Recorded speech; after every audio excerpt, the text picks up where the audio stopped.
An underground volcano erupts in Japan. It's a pretty sweet video. Check out my latest blog post at KLJB.com. Just click on the sheer beard link. Tonight, I'm going to be telling you just what I think about my new co-anchor. I was not expecting that. Can't wait to see. Yeah, well, you'll have to read it too. Others say legalizing medical marijuana is simply a step toward legalizing the drug entirely. We need to take it to see how we stack up against Kurt, if nothing else. He just got out of college, so not too long ago. We've been out longer. Well, You're calling me old? Not me. Are you calling me old? Not me, you have. We'll talk about that in the break. If your dream is to have someone scream at you on national TV, this could be your chance. And yes, he said he needs more cowbell. Well, if you need cowbell, you need cowbell. Yeah, exactly. Well, what else can you say? The Cardinals gave the ball to their ace last night. That didn't work out so well. They gave it to their other ace tonight. Even in spring training, playing the Royals is a great way to get well. Thank you, Roland. We'll be right back. Good evening, I'm John Beard. Tops your news at 9. This week, Iowa lawmakers are expected to hear a bill aimed at keeping puppy mills from operating. Iowa is listed as the state with the third most working puppy mills. A puppy mill is generally defined as a commercial breeding operation which puts profits ahead of the well-being of their animals. These breeders often house hundreds of dogs in small areas, many of which never get proper care. First on Fox Tonight, Kurt Liskey has more.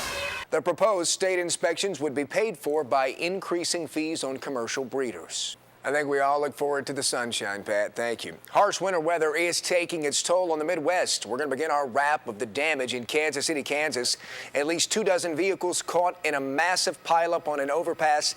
No word yet on what set off the chain of crashes. So far, there are no reports of any serious injuries or deaths. I-70 West was closed for hours while crews cleaned up this mess. A smaller pileup in Nebraska, but this one is deadly. Police say blowing snow led to the crash. One person was killed, 15 vehicles were involved. And the blowing snow is also making driving difficult in Iowa. Visibility is low in many parts of that state. Winds up to 21 miles per hour are driving the snow across interstates. Officials say this caused problems all day across the state. And heavy snow crushes a roof in Iowa. It caved at a Des Moines cold storage facility early this morning.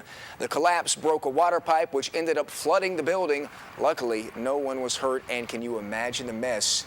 Water everywhere, freezing solid tonight like an ice rink in there. Very cold. All right, moving on now. Many people in Iowa could soon lose their unemployment benefits. That's all they want, but got to generate revenue somewhere. No money's going to come from Illinois. That state's the brokest of the broke right now. Yeah, Indiana Senator Evan Bayh will not run for re-election. Bayh is a two-term senator and was on the short list of 2008 vice presidential candidates. He also served 2 terms as governor of Indiana.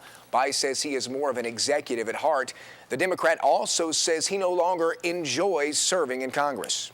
Follows 2 other high-profile Democrats who recently decided not to seek re-election, Connecticut Senator Chris Dodd and North Dakota Senator Byron Dorgan.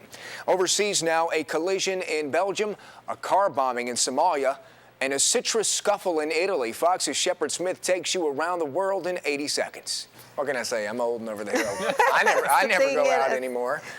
Pat, let's talk about the weather. You said sunshine's coming, right? Yeah, it's 31, almost above freezing. Yeah, but you still have single digits. It'll still be nice. Yeah. Still much more to come on the news at 9. The St. Ambrose women playing at home tonight. Roland has more on that next in sports. We have no problem with cold and snow. They could have had it anywhere on the East Coast. Anywhere. No problem. All right. Thank you, Roland. A final look at the forecast up next. And one man makes sure he will be well defended against any snowball attack this winter. Stay tuned to the Fox 18 9 o'clock news. Herman is banking on the snow not melting anytime soon. I don't know if it's going to reach 31 in the Quad Cities this week. I got a feeling in Kirksville it's going to be a little bit warmer than that. You may have some melting of the cast. It won't melt all of it. He's a college freshman, Roland. Yeah, cut him some slack. All right, final look at the weather. To class. A little bitter for a Monday, Roland. Come back tomorrow. We're out of time. Have a good night. All right, I'm John Beard. Thank you for joining us tonight. The polls closed about 2 hours ago, and we have results coming in now. The primary elections top your news tonight at 9. First on Fox, we will begin with the race for governor in the state of Illinois. In the Democratic primary, nearly 50% of precincts reporting current Governor Pat Quinn holds on to a narrow lead over challenger Dan Hines, as you can see.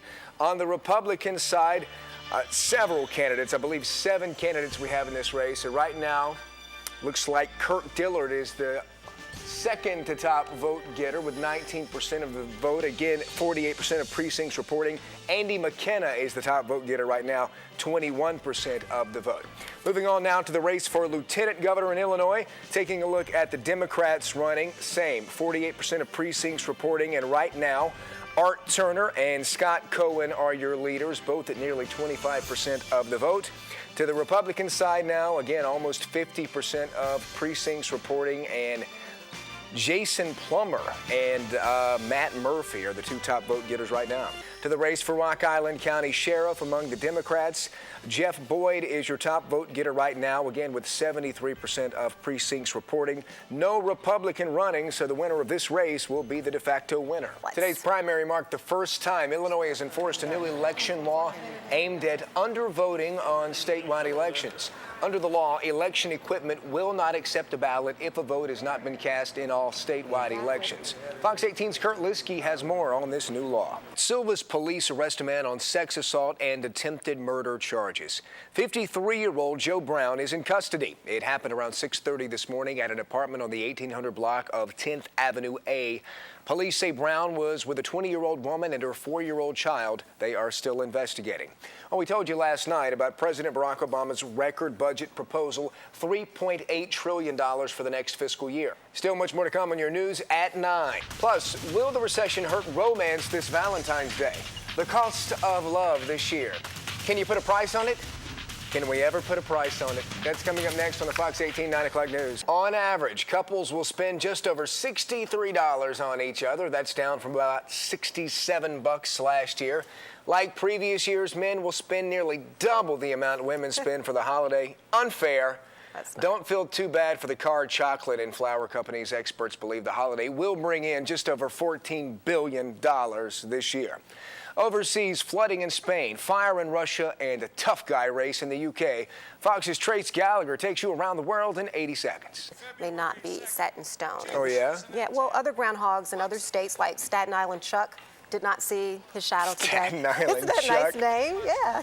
Oh, Staten wow. Island Chuck. Wow. Okay, from Puxatawny Phil and Staten Island Chuck to Lone Oak Pat, your forecast is up next. Yeah, I blame Puxatawny Phil for that. I don't know. I don't believe in any of that. Staten You don't even Island believe Chuck. Staten I like Island Staten. Chuck. I like Still Staten more to Island. come. Bettendorf hosting Clinton tonight. First place in the MAC on the line. Sports is next. Look forward to that. All right, thanks, Pat. Of course, today was primary election day in Illinois. We'll leave you tonight with updated election results. Have a good night. The first blast of winter doesn't have to mean an end to all things summer. On the contrary, I learned last night some people actually prefer one summertime treat when the temps tumble. This bank thermometer read 11 degrees. With the wind, it felt like 0. But in this wind-whipped winter desert, a glowing neon sign offered an unlikely oasis. I'm still surprised to the day when I come to work all bundled up and people are lined up to get ice cream. But on one of the coldest nights of the season so far, the question is, why? Why not? Just felt like the right thing to do. We were hanging around the house watching a couple Christmas specials, and I got a craving for some holiday flavored ice cream, so we decided to come here and check out what they had. The Whiteys on 53rd Street in Davenport told us a few hundred customers walked through this door yesterday, a day when more sane people would be enjoying hot chocolate or a nice cup of tea. It might have been a better choice. Along with pants, maybe. But Quad Cityans are hardy folk who enjoy an ice-cold treat even on the iciest of nights. I've never experienced too cold for ice cream. It tastes better in the summer, but it tastes good now too. So eat up, because when the rest of your body is freezing, you might as well induce